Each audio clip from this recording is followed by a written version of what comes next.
You're listening to Crystal and Emily on Love Your Shelf, the best librarian podcast in the extensive and highly competitive field of librarian podcasts.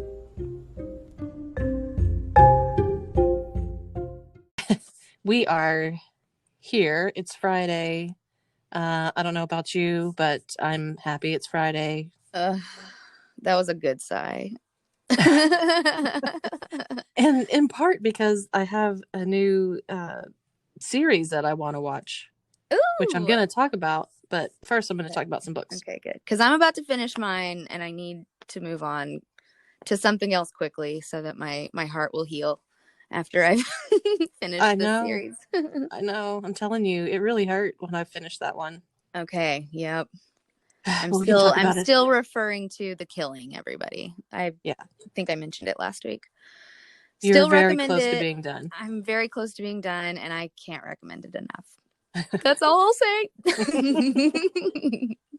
What you got for me?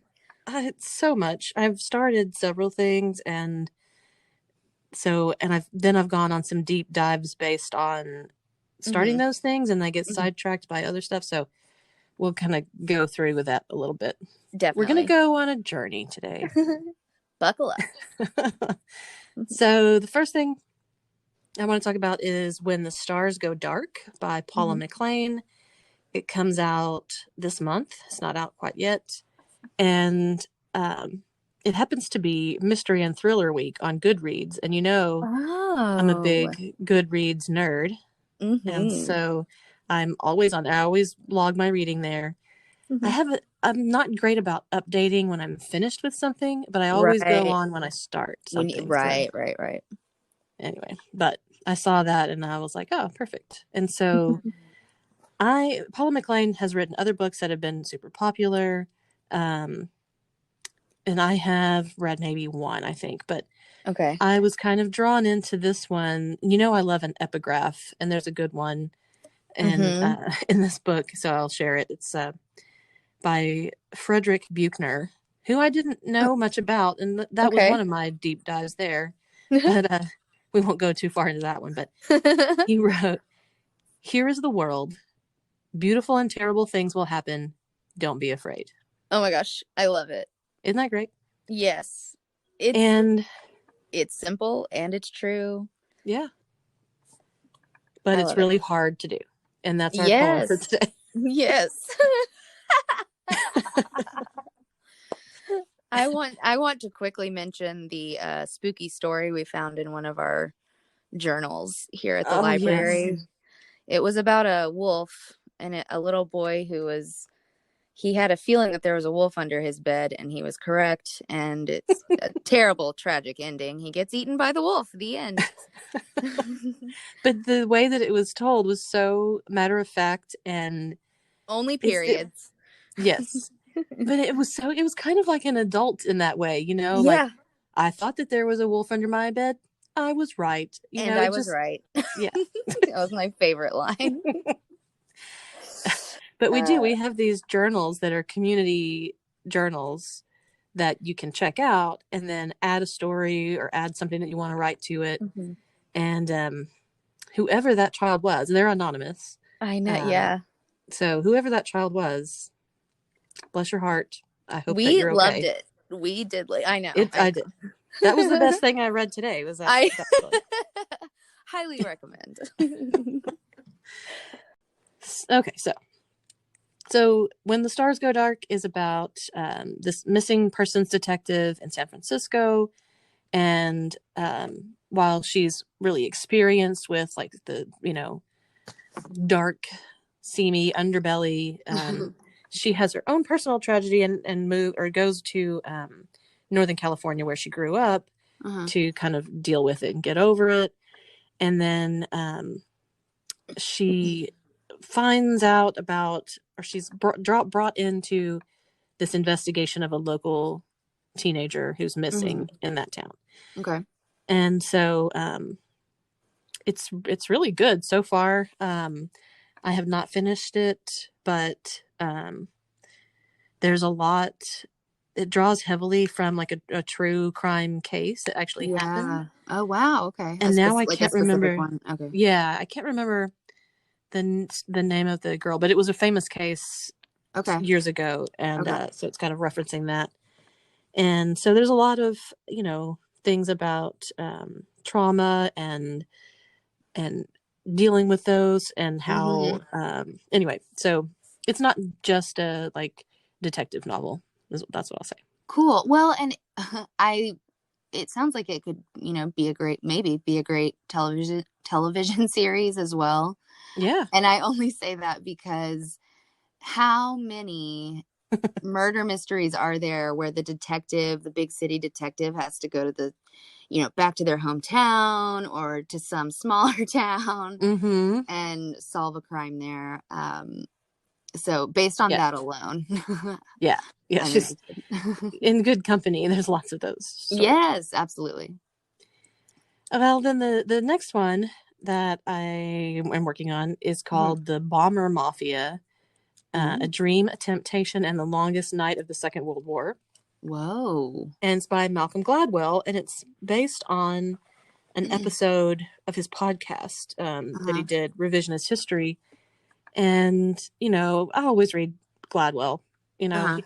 He's very engaging, like, even if it's something like I'm not necessarily interested in, air battles in the Second World War, Mm-hmm.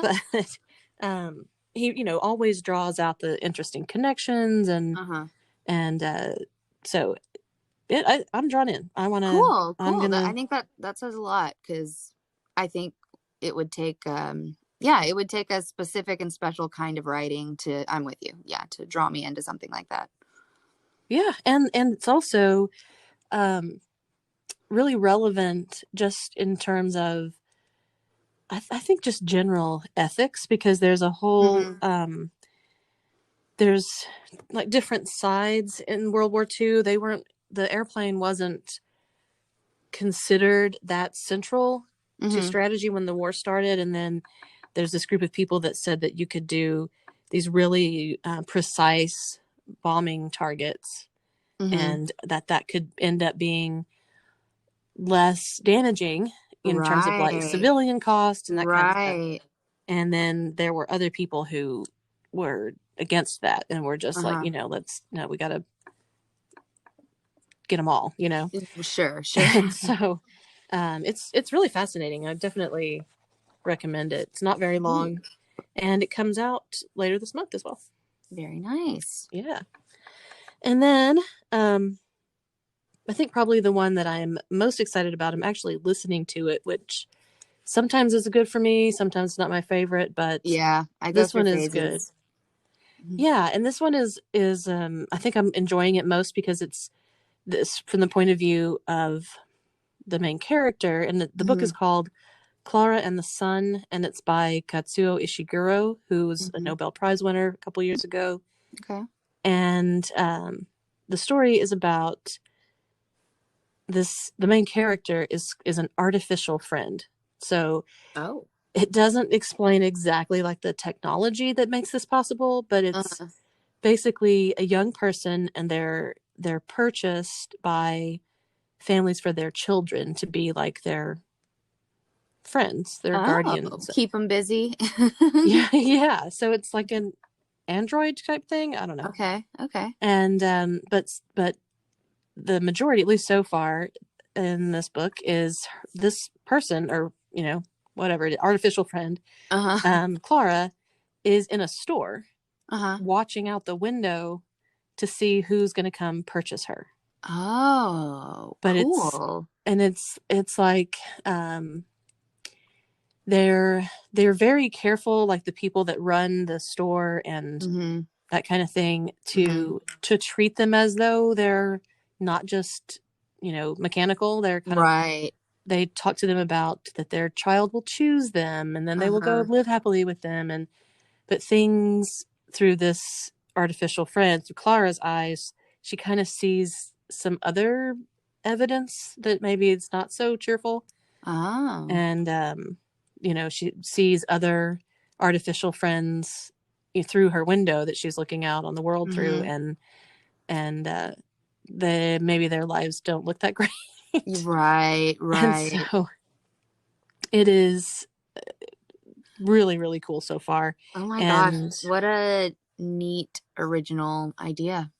yeah, and it's by the author of a number of things, but The Remains of the Day, which I read years ago, Mm-hmm. Mm-hmm. which is also a beautiful novel. Won the Booker Prize, I think, when it came Mm-hmm. out in late 80s. And that one is about Stevens, who's a butler at this British house, like, great house or whatever. Okay. And it takes place in the 50s when that whole lifestyle was ending. That Ah, like having yes. lots of butlers and maids and all the Yes. thing. Yes. The Downton Abbey lifestyle. Exactly. Yes. Well, that's coming to a close, or it's already come to a close. Got it. And he's old. He's lived his whole life that way. And so he goes on this trip and he's kind of revisiting his life and questioning what he's done with it Uh-huh. as being this just a butler, Okay. basically. Cool. And how he's Aw. like effaced himself to give his life to being a servant. Yeah. Neat. Yeah, it's really, really good. And there's a beautiful movie that's based on it, which it Cool. was a Merchant Ivory film. Uh-huh. Which are you familiar with that? Like, it No. was I okay. said uh-huh like I did, but No, just I'm just making sure because they were super big in the 70s, 80s, okay. into the 90s. Um, Ivory was a director and Merchant was a producer, and they made a ton of some of the best movies ever. And Wow. so they made Remains of the Day. It's Anthony Hopkins and Emma Thompson, and Mm-hmm. Christopher Reeve is also in Mm-hmm. that. And then they made A Room with a View. That's Helena Bonham Carter stars in Yeah. that. And then Howard's End, which is also Anthony Hopkins and Emma Thompson Okay. and Helena Bonham Carter. Yeah. And then The They White Countess had is some another one. favorites. Yes. Oh, Yeah. the great movies. The White Countess is pretty recent for their films. It's I don't know, 10 or 15 years ago, Oh, and okay. it's Rafe Fiennes and Natasha Richardson.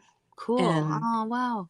yeah, just beautiful films there. So it's almost like it's taken on its own genre. Like if you say Merchant Ivory film, you kind of know what you're gonna get into. Yeah. Yeah. Well, and they're lucky that that sounds really great together.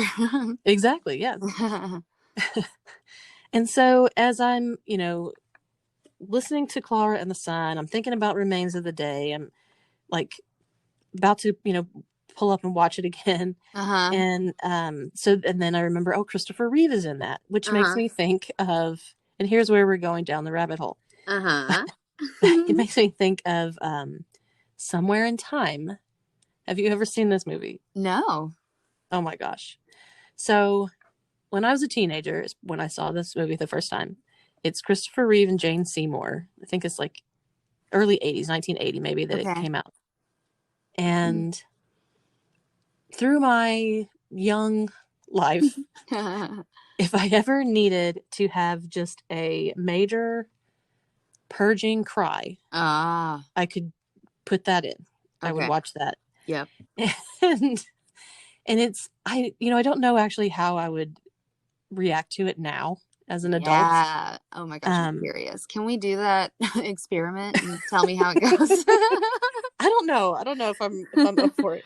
Do it Um, live on the podcast. oh my gosh. No, I'm telling you, like this is the kind of cry that you can't be seen in public for a day and Right, a half right. because you just destroyed your face. And Everyone would be like, "Is she okay? Do right. we And need to then rescue her?" yeah, the answer would be no, she's really not okay.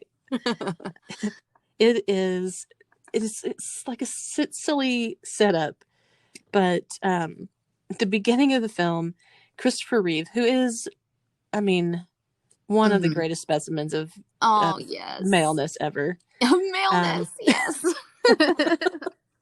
And I was so in love with him as a kid with Superman and all of that stuff. I mean, I probably thought when I was a child that one day I would meet Christopher Reeve and we'd fall in love, and that would be it. Yep. Sadly, that didn't happen. But he did make this movie, which almost made up for it. So he plays a young playwright who's not really successful yet, but he's real enthusiastic, and he is at a party or like after, well, I don't know what you call it, after after a show, and this after party. Oh sure. Wow. Yes, it's an after party. I'm not sure the thing that's after the party. No. I was like, wait, did she remember just now? Or that was embarrassing. Sorry. So we'll move on. But as you can see, I'm caught up in the story. This woman, an older woman, actually a very old woman, comes up to him and hands him a thing. I can't remember what it is, like a necklace, something, and says, "Come back to see me," or "Come back to me," something like that. Okay. And so he's intrigued. He's like, "What is going on with this?" Yeah. You know. And so he does some research, and he finds out that the woman used to be an actress. Like, I mean, I want to say turn of the century, like, you know, so years and years before. A while before, yeah. Yeah, like I want to say prior to 1920, it would have to be, but long time ago. Okay. And he sees she's beautiful, like it's Jane Seymour, so you know, of course, she's beautiful. And he starts like investigating how one would travel back in time. And he succeeds, of course. And must be nice. Right. And so all it takes is a little determination, guys. Well, that's what's so funny about this movie is that's all he does is he like he just decides he's gonna do it, basically. Oh, that's so funny. I'll ignore that though. That's totally fine. Yeah, you could like probably even skip through that whole part, but so it's like he like hypnotizes himself, basically, I think is what it is. Oh. And so he goes back, meets her. Obviously, they fall in love. A hottie meets a hottie. What else is supposed to happen? That's what they exist for. And so they're like, you know, well, anyway, I won't give it away. Maybe I don't know if I should tell you the whole story, but oh my gosh. Well, not that you're going to go run out and like, watch this. Well, I want to, but I'm afraid to cry so much. It really rings you out, or at least it did for me at the time. Okay. Back when I believed in romance and stuff like that. I was going to say, I'll have to watch it with Nick because he like never cries. And he's like a sensitive person, but never cries, and so I'm gonna like put this on and just stare at him the whole time. Just a tear test to see. Yes. I might have some others that would be more of a test than this one, but yeah, I don't know. Yeah. Well, okay. Well, I'll give you a sampling. That's another podcast episode. But anyway, so it ends, terrible tragedy, and oof. Yeah, and that's the end. Okay. So, anyway, that is what I got to thinking about all of this after just listening to this one. I love book for a while. I do. And that was called, the book is Clara and what? And the Sun. I want to read and or listen. Yes, I'm really pleased with it. In fact, I'm listening to it and enjoying it, but I love his language so much that I might want to read it instead. Yeah, I hear you. But anyway, so that's my book saga for the week. But I also watched some other things that kind of tied into other stuff as well. So okay, we'll go down that rabbit hole. Okay. I watched. There's 3 episodes out, I think, maybe about to be 4, of a new show called Made for Love. It's on HBO Max. Oh, I haven't seen that yet. It's very similar in to the one, but like a Uh-huh. more darkly comic version, maybe. It's got Cool. more comedy in it. And um, it is about this, like, oh, Bill Gates type guy, but a young guy who has he and his wife live in basically like this artificial reality, Okay. like out in the desert where they don't like interact with anybody, but they see things that they want to, like they can make the ocean be there or whatever, How did they and do this? it's magic. No, he's Determination. he's like, well, maybe he's more akin to Elon Musk than Okay. Okay. Bill Cool. Gates.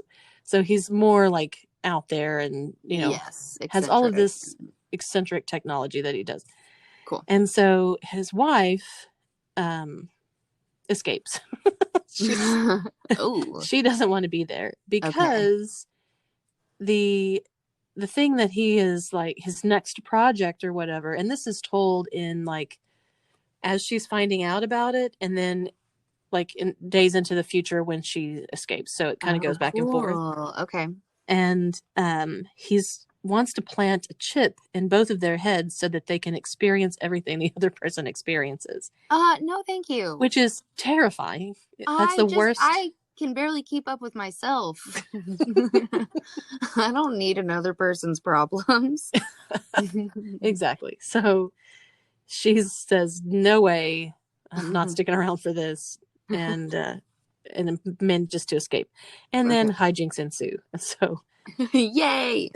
Well, yeah, cool. I might have to start that this weekend. yeah, it's definitely, and it's got the like terrifying aspect, but it's also funny in like a mm, what was that other one with that's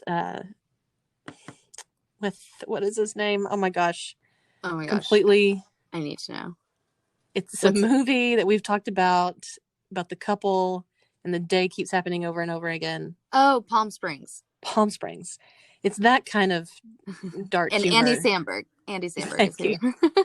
But And okay, the cool. girl that's in that, the Mhm. actress, is also the main character in this one. Yes. Yes. Okay. Yes. I remember seeing her big, beautiful eyes on the Yes. I on think the her name is cover. Kristen Milioti or Yeah. Milioti. Yeah. Okay. Yes. Cool. Yeah. So she's great. But Yeah, I really liked her in Palm Springs. anyway, so it's based on a book by Alyssa Nutting, and it was produced by Patrick Somerville, who I've talked about before because Uh huh. he wrote A Universe in Miniature, which I Uh huh. have talked about. Yes. And he also made Maniac, which was that Netflix series with Emma Stone. That's right. I Yeah. forgot all about that. It was a few years ago, would you It was say? a few years ago, and I think I've kind of forgot about it too because it's only like 6 episodes or something, and so I just watched it all in a day, and I then think, am I crazy or is Jonah Hill also in it? yes, he's also in Okay. Yes. The super bad crew comes back it. Yeah, together. exactly. And so he also made The Leftovers, Oh, which one of is my on HBO. favorites. Oh, Yes. beautiful, beautiful series. Yes. And so I have high hopes. This seems like this is going to be good. And Okay, neat. he also was responsible for a show called The Bridge, which I have not seen, Oh, and it's on well, Prime. And so that's, I just didn't realize that he was behind all of that. So I'm writing the bridge down as well yeah. because And I I don't like know his much track about record. it.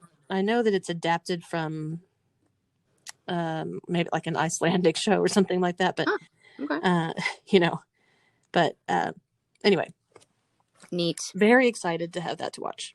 Yeah, I am too. And then I watched a few documentaries. Yeah.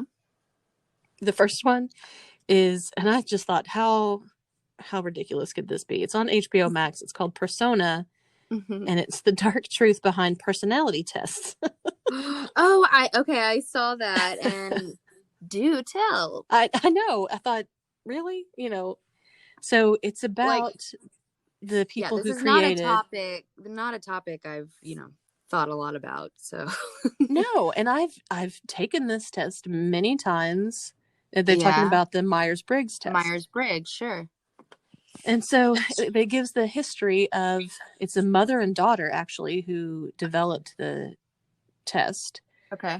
And it was basically, it was really crazy actually. The mother just sort of used her daughter as an experiment through her whole life, and like came up with this stuff like after making her daughter, who was like an only child, Oh my go gosh. through all of this testing that Oh she created. my gosh. And so it was just like, I'm gonna put her in this scenario.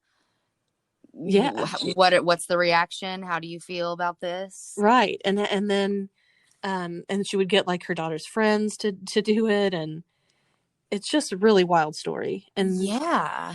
And so that's part of the, the dark truth, but Okay. also it talks about how companies now, and we see that because people come to the library all the time to fill out job Yeah. applications, but all of these companies, not all of them, many of them, Hmm. have this screening process where people have to do these really wild hours long personality tests basically. Yeah. And so it goes into that, and the corporate world, and why people are using Oh. that to weed people out. And so what, And that like the concept is they'll, only accept certain combinations of well, personnel it's or like, yeah, they use it to determine, say, if you're going to be trustworthy, or that. oh. But what a lot of these people are saying, that are kind of trying to debunk it, is that it doesn't Yeah. really prove anything necessarily. Well, no. And I think that like, personalities change. I think, you can be Hmm. one way when you're a child and sort of grow into something different. That's crazy. I know. And I took one of these when I was younger and applying for some like big company's job, Uh-huh. and it took forever. And there was just like hundreds of questions. And part of what they judge you on is whether you are consistent. So it'll Mm. say, like, if your coworker takes money from the till, what do you do? And then it'll ask it in a In a slightly different different way way, like later on. I've noticed to that catch you. in, yeah, I've noticed that in even, just the Myers-Briggs test. I'm like, okay, didn't you Yeah. ask me this already? Well, and Yes. I am such I overanalyze everything. And so, number one, it takes me forever to take those tests. And number two, I feel like it's very possible to sort of answer one way the first time you read it. And then by the time I read it the second time around, maybe answer slightly different just because I'm thinking about it differently now. I don't know. This is all, I don't know. I'm just thinking of, again, overanalyzing over here. Well, yeah, and for people who have a hard time reading, or they have any kind of disability, Yeah. it really is harsh on that. And so they follow some people who got turned down for jobs because of their Mm-hmm. performance on these tests, and then Mm-hmm. how that affects them. Yeah. And it was not what I was expecting, honestly. How nuts. Yeah. So it's a good documentary. Cool. And then I watched Hysterical on Hulu, and it's about female comics. And Cool. yeah, so which I'm interested in. I love like stand up comedy. Who doesn't? But Yeah. um, it's about the experience of women in, Yeah, the comedy yeah, world. in the comedy world, which is pretty rough. I was about to say I couldn't do it. Yeah, I could never ever ever do it. no, but it is worth watching. All those boys would make me cry for sure. Some of it is just really wild, the things that they've gone through. Um, I know I expected it to be bad, but it was just a little bit crazy. Anyway, Okay. so I I'll recommend have to that. watch that. And then I watched Kid 90.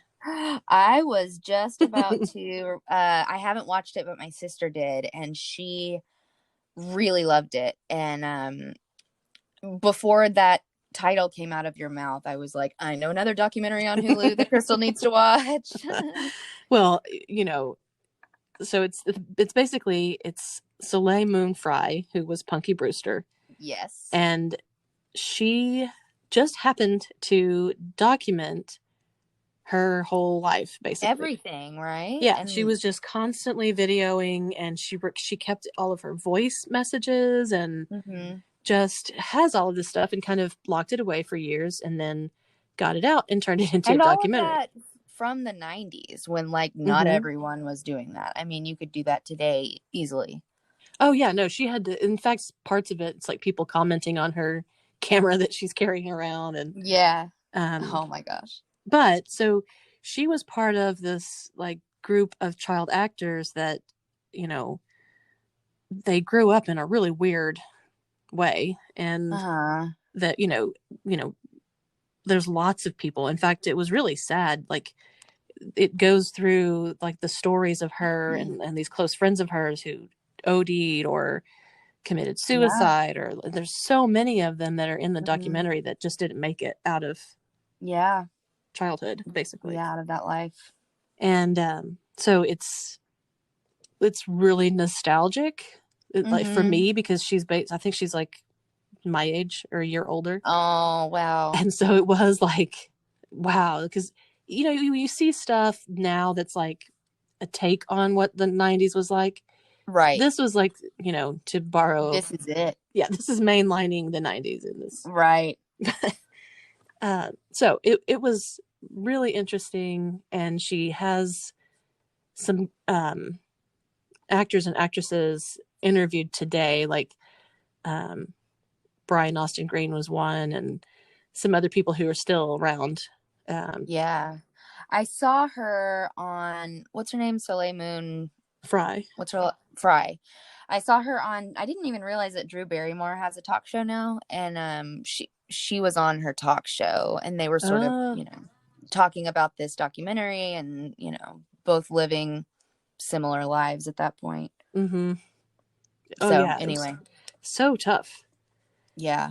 And she never really, like, if you're not familiar with Punky Brewster, that was like, it wasn't super duper successful at the time, but kids loved her and they loved that character. And so, and I remember, I think I was telling you the other day that, like, when I was in grade school, that we wore different colored socks and stuff. Yes. It's because of Punky Brewster that we did that. Right. Aww. So then that show's canceled, and then she just sort of got typecast into these roles of real B movie kind of flops. And then just my sister said that she's in an episode of Friends. She plays a girlfriend of Joey's, and her thing is like she's small, but she like punches him too hard. Like she's a big like kind of punch when something funny happens or like as a joke, but she punches too hard. And it's pretty funny. Yeah. I don't even remember that part, or that aspect of it. But yeah. Like she's like, get out of here, but like punching his arm really hard. Yeah, it was really it was sad and touching, and cool. A lot about that time period. Not that I lived that kind of life when I was that age. Sure. Obviously. But so there's a lot of shenanigans going on in, oh my gosh, yes. Yeah. But I'll wrap up. That definitely, especially if you're a 90s kid, got to watch Kid 90. But I will wrap up talking about a podcast. Which I'm sure everybody listens to, Fresh Air on NPR. Yes, I haven't in so long, but yeah, it's a old standby. It is. When I moved to New York, I listened to Fresh Air constantly because Terry Gross's voice was like home. It just was so comforting and lovely. So yeah, I love it. Glad you're bringing it up. Yeah, well, there was just the episode that I happened to listen to is on the high stakes of Amazon's One Click America.